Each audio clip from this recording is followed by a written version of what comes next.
9:04, esta es la rotativa del aire, día 65 de la emergencia por el coronavirus. Mi nombre es Jaime Chincha y estamos en RPP Noticias, en sus plataformas de radio, televisión y web. Premonitoriamente, el fiscal Omar Tello dijo el 31 de marzo de este año que debemos estar alertas a los delitos sobre compras sospechosas. 31 de marzo. ¿Qué estamos? 19 de mayo. Muy bien. Al día de hoy tenemos un documento fiscal que señala que hay 42 presuntos casos de corrupción vinculados al sector salud, mientras que los referidos a similares hechos en las Fuerzas Armadas y la Policía Nacional suman 23. Corrupción. Corrupción en una situación de emergencia. El fiscal Tello está con nosotros, él es coordinador nacional de las Fiscalías Especializadas en Delito de Corrupción de Funcionarios. Fiscal, ¿cómo está usted? Muy buenas noches. Buenas noches, Jaime, para también de paso a tus radioescuchas y televidentes, ¿no? Muy agradecido por toda la información que nos han brindado, porque gracias a ellos es que hemos podido también nosotros realizar las investigaciones que tú señalas. Nos parece sumamente grave, alarmante, y pongo nuevamente en el contexto de la pregunta la premonición que usted hizo el 31 de marzo, que había que estar atentos, y resulta que en total usted está investigando sus fiscalías, quiero decir, usted las coordina, 506 presuntos casos de corrupción cometidos durante el estado de emergencia. Yo sé que 506 casos, desarrollarlos en media hora de entrevista va a ser muy difícil, pero ¿cuáles son los casos más graves?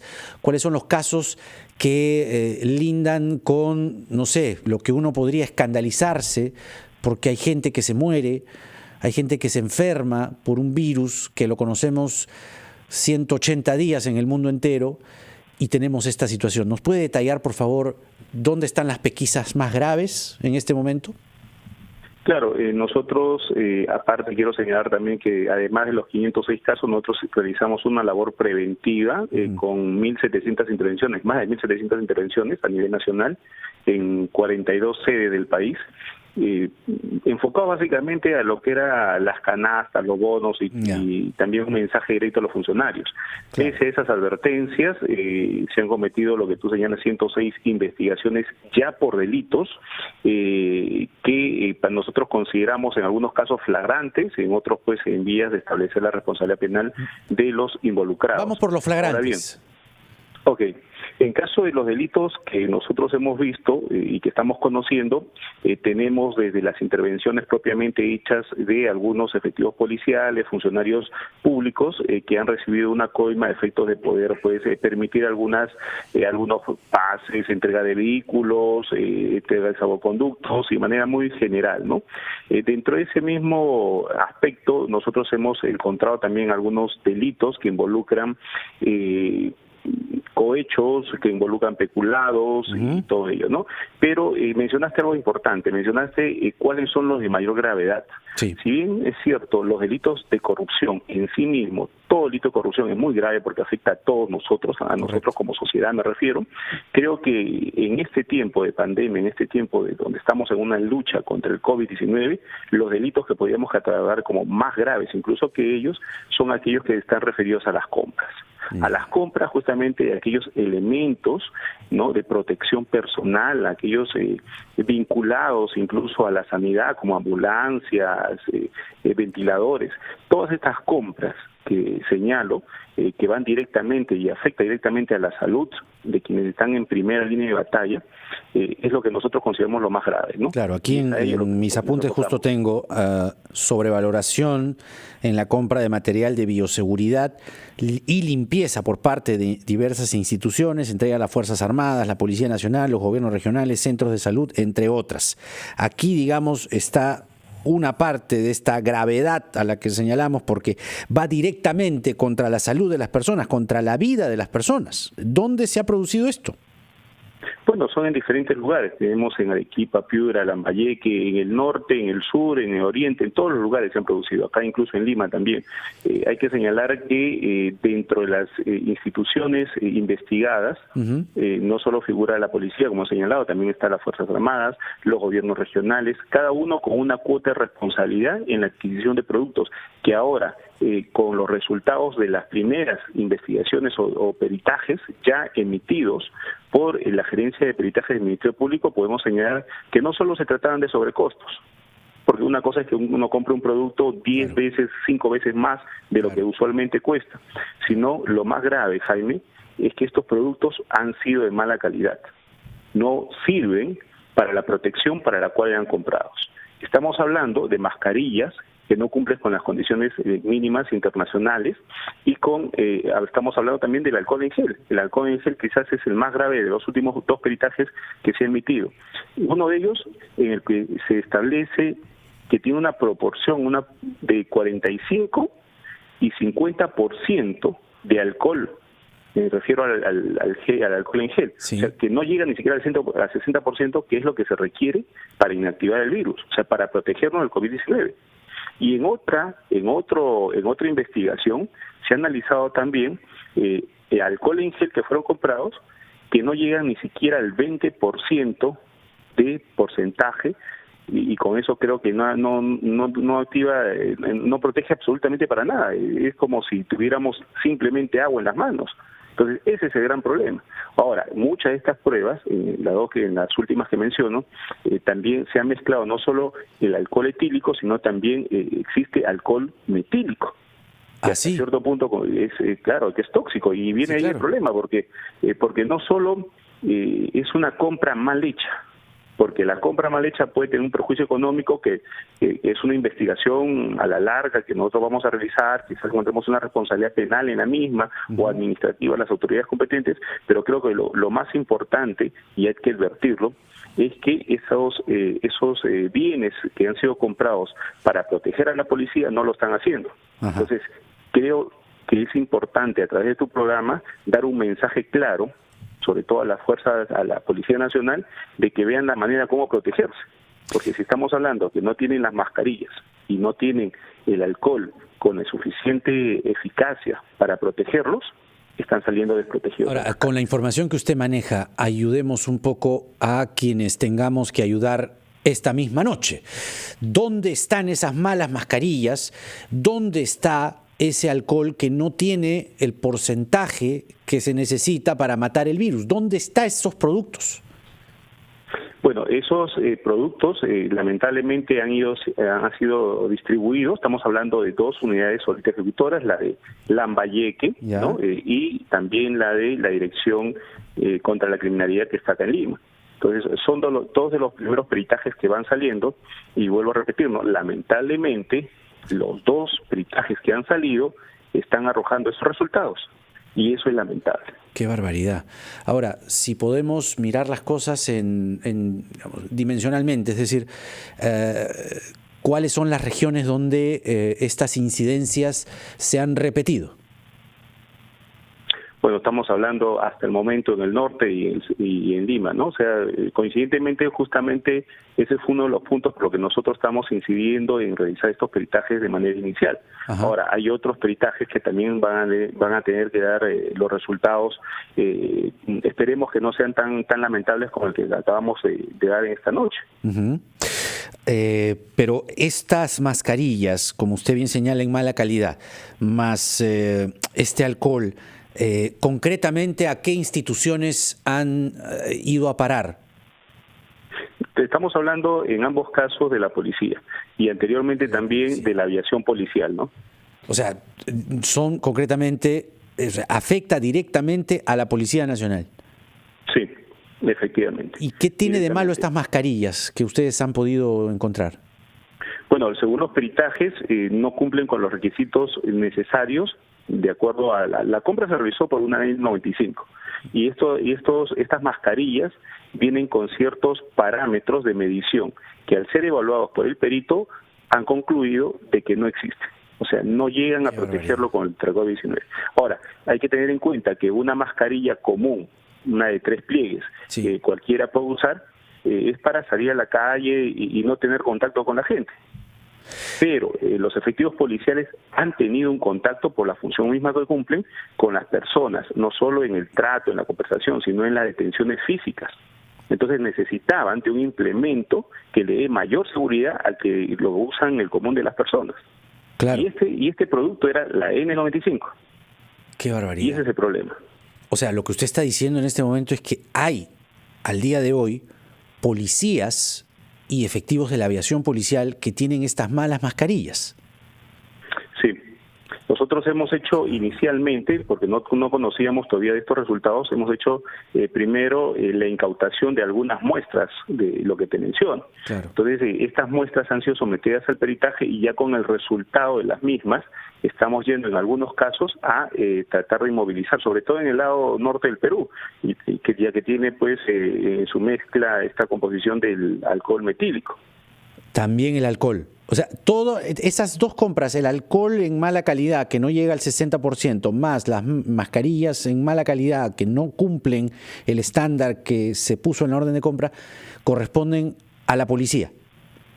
Sí, efectivamente. Qué bárbaro. ¿Y quién ha comprado eso? ¿O quiénes han comprado eso? Son diferentes unidades ejecutoras. ¿No responden a un solo funcionario o a una institución, a una división, digamos, de la policía?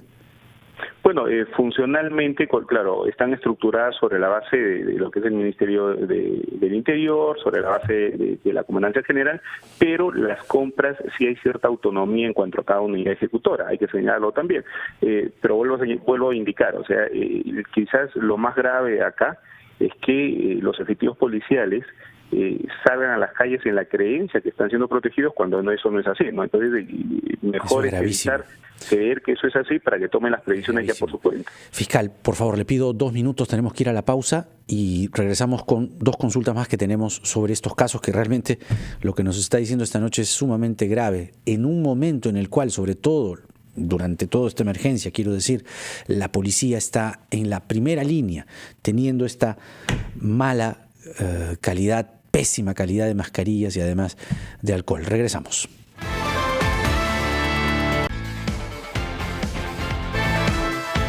Nueve y 19 minutos, esto es La Rotativa del Aire, soy Jaime Chincha, los acompaño en el día 65 de la emergencia por el coronavirus y estamos manteniendo una conversación sumamente reveladora con el coordinador de las Fiscalías Especializadas en Delito de Corrupción de Funcionarios, el fiscal Omar Tello.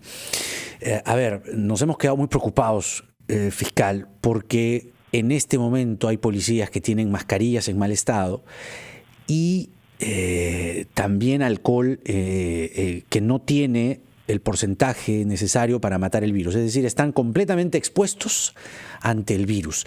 ¿Cuáles, a su juicio y en la investigación que usted lidera, deben ser los correctivos, más que correctivos, las sanciones? Porque estamos hablando que aquí se pueden cargar vidas humanas, se pueden cargar policías, y ¿quién responde? Es decir, ¿cuáles van a ser las sanciones? ¿Cuáles o quiénes son los investigados?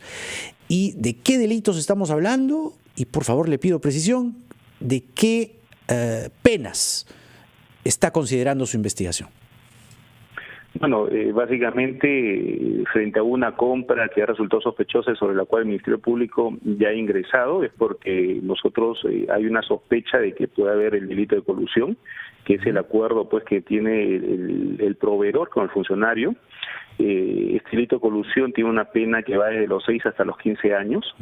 Estamos hablando de un delito de negociación compatible, que es el interés del funcionario por querer sacar adelante una licitación, una compra, en este caso una compra directa. Estamos hablando también del delito de peculado, que está vinculado a la sustracción del dinero o a la apropiación del mismo, ¿no? Entonces, en estos casos son muchas de las variables que nosotros tenemos frente a una compra de esta naturaleza. Claro. Ahora, estamos hablando de responsabilidad penal. Independientemente de la responsabilidad administrativa que al interior de la institución se pueda generar, y eso hay que dejarlo en claro. Nosotros tenemos una investigación como tal, y hasta cierto punto un poco más lata que las comunes, pero estamos hablando de medidas inmediatas, como tú has señalado. Entonces, las medidas inmediatas, creo yo, deben darse al interior de cada institución como organismos independientes, ¿no? O sea, ¿qué acciones van a tomar? En principio, establecer cuáles son esos bienes que no tienen la certificación, que no gozan, ¿no?, de la seguridad respectiva. Como las mascarillas, por ejemplo, ¿no? Como, por ejemplo, la mascarilla, como por ejemplo el alcohol. Ahora, efectivamente, ¿no?, sacarlos de la circulación interna y reemplazarlos por algunos que sí cumplan, porque estamos hablando de que mientras esto siga así, claro, la policía va a seguir utilizándolo, pues, y no está protegida. Le pido un ejercicio de memoria, con cargo a que usted lo pueda corroborar, pero usted que ha tenido o tiene la investigación a la mano, me refiero, ha tenido la documentación que precedió a la compra. ¿De qué cantidad, de qué lote estamos hablando de estas mascarillas y este alcohol?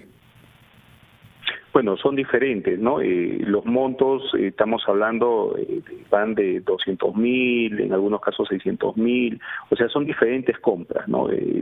Estamos hablando no solo en algunos casos de alcohol, estamos hablando de lejía, estamos hablando de jabones, o sea, ¿todo en mal estado? Jaime, ¿o sobrevaluación? No. Algunas sí están, por ejemplo, en el caso del peritaje que se efectuó sobre el jabón, ya, ese sí está en buen estado, pero, ¿no? O sea, sí cumple con los estándares, ¿no? Pero a lo que yo me refiero es que las investigaciones radican sobre todo eso. Claro. Entonces, para establecer si realmente un producto está bien o no, hay que someterlo al peritaje, de los cuales nosotros hasta el momento tenemos mascarillas en mal estado, tenemos lo que es alcohol en gel, que no cumple ni siquiera con el 50%, en algunos casos ni siquiera llega al 20%, ¿no? Y alcohol que ha sido mezclado con el alcohol metílico, que hasta cierto punto es tóxico. Entonces, estamos enfocándonos en esos productos que, como vuelvo a repetir, no cumplen con las medidas de seguridad para que un efectivo policial salga a las calles a cumplir con la labor digna que tiene de proteger. Pero ahí hay delito contra la vida también. Es algo que todavía se está evaluando. Yo quiero considerar esta situación todavía en evaluación. ¿Por qué? Porque se supone que habría una posición de garante por parte de aquellos que están, pues, entregando estos bienes. Es algo que todavía los fiscales de corrupción están evaluando. Estamos en actuaciones iniciales. Las pesquisas mismas de esta clase de procedimiento, pues, van al recojo de la evidencia, de las muestras que son analizadas, y posteriormente ya estaremos estableciendo, pues, qué cosa es lo que vamos a hacer al respecto, porque, como bien dices, no solo se trata de una compra, no es una compra de un perjuicio económico tan simple. Estamos hablando de la salud y la vida de las personas. Exacto, porque, digamos, lo que nos preocupa en este momento es cuántos policías pueden estar con estos productos en mal estado, ¿no? ¿Ha hecho usted una estimación? No, todavía no tenemos la estimación, por cuanto todavía no cerramos. Estamos hablando de cientos. Pero sí, efectivamente. O miles. La exposición es, de acuerdo a los resultados, Jaime, ahorita tenemos 2 peritajes que dicen lo que estamos señalando. Conforme vayamos nosotros, pues, incrementando este nivel de peritajes y las cifras sigan dando lo mismo, quizás estaríamos hablando de mayor cantidad. ¿Ventiladores mecánicos, fiscal? Eso corresponde a las investigaciones en salud. También tenemos el mismo problema. Hay ventiladores que han iniciado, algunos que son defectuosos, se han entregado alguna parte de ellos, han sido sobrevalorados, o sea, tenemos de todo también, ¿no? Claro. Entonces, lamentablemente, esta situación afecta ya a las personas que están en algunos casos graves, que necesitan de la asistencia respiratoria, y debido a esta clase, pues, de compras ineficientes, estamos lamentando quizás la pérdida de algunas vidas, o de muchas vidas. Como fiscal y como también ciudadano del Perú, si bien es cierto usted, como lo decía al comenzar la entrevista, citaba una frase suya que había que estar alertas, ¿se esperaba usted esta montaña de casos de corrupción en una situación donde la vida de mucha gente se pierde, se esfuma de un momento a otro? Es decir, en una situación de emergencia tan grave como la que estamos viviendo, ¿esperaba usted esta montaña de casos, estos expedientes así de voluminosos? Bueno, Jaime, un poco la experiencia como fiscales de corrupción, nosotros sabemos de dónde más o menos, cuáles son los puntos de una compra en los cuales se aprovecha para poder cometer estos delitos. Dada la situación, nosotros advertimos que tratándose de contrataciones directas, donde se flexibiliza las normas de compra, iba a haber una oportunidad para aquellas actuaciones corruptas, y es por eso que nosotros nos enfocamos a ello. Ahora, si me preguntas si nosotros podíamos advertir que iba a haber algo irregular, sí. Que iba a ser tanto, y en esta situación, sobre todo, una etapa muy difícil para todos los peruanos, no, nosotros pensamos que no podía ser tanto, ¿no? O sea, lamentablemente las cosas no se han mostrado de esa manera y estamos lamentando de repente vidas que pudieron haberse evitado con compras eficientes, donde los funcionarios pueden haber o pudieron haber efectuado mejores acciones y no estar lamentando lo que ahora estamos viendo. Ahora, finalmente quería aprovechar esta conversación, fiscal, para recabar su opinión, usted que ve concretamente delitos de corrupción de funcionarios. El Poder Judicial ha ordenado la excarcelación del exalcalde de La Victoria, Elías Cuba, conocido además por conformar esta organización Los Intocables Ediles. ¿Ve usted aquí un retroceso en la lucha contra la corrupción? Bueno, son casos que son graves. Creo que nadie puede negar el hecho que un acto de corrupción o un proceso de corrupción sea uno de los más graves que afrontamos. Entonces, frente a estos delitos graves no se debieran dar este tipo de excarcelaciones. Obvio, esto frente a los familiares y las personas mismas que están padeciendo de una prisión, no les va a caer pues del todo bien. Pero no estamos hablando de solo de las personas, estamos hablando de delitos que afectan a la sociedad. ¿Qué medidas tomar en este aspecto? Sabemos que hay por un lado está la cantidad de personas que se encuentran privadas de su libertad en hacinamiento y que están con el peligro constante de contagios, y por otro lado está también el resto de la sociedad. Entonces, que clama por una justicia o que ha visto que estas personas se encuentran pues en la cárcel por los delitos que han cometido, algunos ya probados, y en esa situación de elegir qué cosa es lo que yo prefiero, hay que ser bastante detallados, pulcros en analizar cada situación. Claro. Yo de manera general puedo indicar que el doctor Avia también lo ha señalado, ¿no? Y lo ha pedido. Aparte del cambio, de la variación, si es que el juez lo considera, habría que tomar otras medidas, como el arresto domiciliario, los grilletes electrónicos, que garanticen, efectivamente, ¿no? Mecanismos que garanticen por lo menos que esta persona, si bien es cierto, sale del establecimiento penitenciario, va a estar controlado, vigilado a efectos que cumpla pues con el llamado de la justicia cuando se le requiere, ¿no? El fiscal Omar Tello, coordinador nacional de las Fiscalías Especializadas en Delitos de Corrupción de Funcionarios, con nosotros. Muchas gracias, fiscal Tello. Hasta una próxima oportunidad. Que tenga una buena noche. A usted, Jaime. Gracias. Muchas gracias. Muy bien, ya ve usted.